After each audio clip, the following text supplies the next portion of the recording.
కానీ మాట వినే కొడుకులు ఉండటం ఐశ్వర్యం, రోగం లేని శరీరం ఉండటం ఐశ్వర్యం, అప్పు లేని జీవితం ఐశ్వర్యం, క్షేమాన్ని ఆశించే మిత్రులు ఉండటం ఐశ్వర్యం, ఎవడొచ్చినా ఇంత అన్నం పెట్టడం ఐశ్వర్యం, వెళ్లిపోయేటప్పుడు ఆనందంగా వెళ్లిపోవటం ఐశ్వర్యం. ఇవే అష్టైశ్వర్యాలు. ఇవే. ఇది లేకుండా కోట్లు లక్షలు ఉంటే ఎందుకంటే తగలేసుకుంటాడా? 10 బిల్డింగులున్నా 6/3 అంతే, దానికే సెట్ చేశాడు దేవుడు. అందుకనే భక్తిని మించిన మోక్ష సాధనం లేదు, తృప్తిని మించిన ఐశ్వర్యం లేదు. ఈ రెండు ఉన్నవాడిని చెడగొట్టేందుకు ఎవడూ లేడు. అయ్యా కానీ అన్నాడు ఆయన. ఈ కానీలు అనాలు ఏమిటి స్వామి అన్నాడు ఈయన. సంతానం ఇస్తాన్రా, దుర్మార్గుడైన వాడు 100 ఏళ్లు బతుకుతాడు, వీడు కావాలా? సన్మార్గుడైన వాడు 16 ఏళ్లు ఉంటాడు, వీడు కావాలా? ఆప్షన్ హెల్ప్ లైన్ వాడుకో. ఎవరు కావాలి అన్నాడు ఆయన. పరమేశ్వరుడు కూడా ఇట్లా లిటిగెంట్ వ్యాపారం చేస్తే ఎట్లా చెప్పండి? పాపం వరం ఇస్తాడనుకున్నారు కానీ ఇట్లా అడ్జస్ట్మెంట్స్ తో ఇస్తాడని ఊహించరా.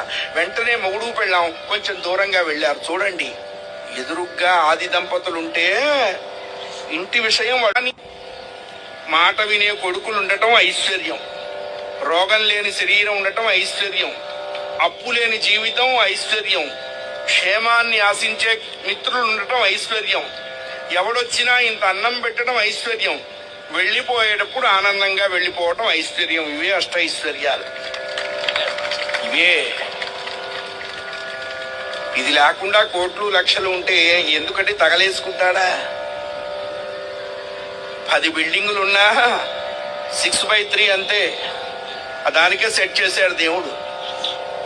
అందుకనే భక్తిని మించిన మోక్ష సాధనం లేదు, తృప్తిని మించిన ఐశ్వర్యం లేదు. ఈ రెండు ఉన్నవాడిని చెడగొట్టేందుకు ఎవడూ లేడు.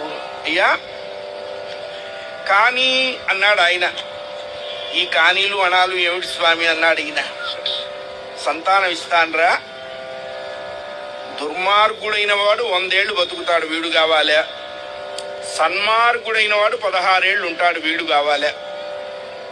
ఆప్షన్ హెల్ప్ లైన్ వాడుకో. ఎవరు కావాలి అన్నాడు ఆయన. పరమేశ్వరుడు కూడా ఇట్లా లిటిగెంట్ వ్యాపారం చేస్తే ఎట్లా చెప్పండి? పాపం వరం ఇస్తాడనుకున్నారు కానీ ఇట్లా అడ్జస్ట్మెంట్స్ తో ఇస్తాడని ఊహించరా. వెంటనే మొగుడు పెళ్ళాం కొంచెం దూరంగా వెళ్ళారు. చూడండి, ఎదురుగ్గా ఆది దంపతులుంటే ఇంటి విషయం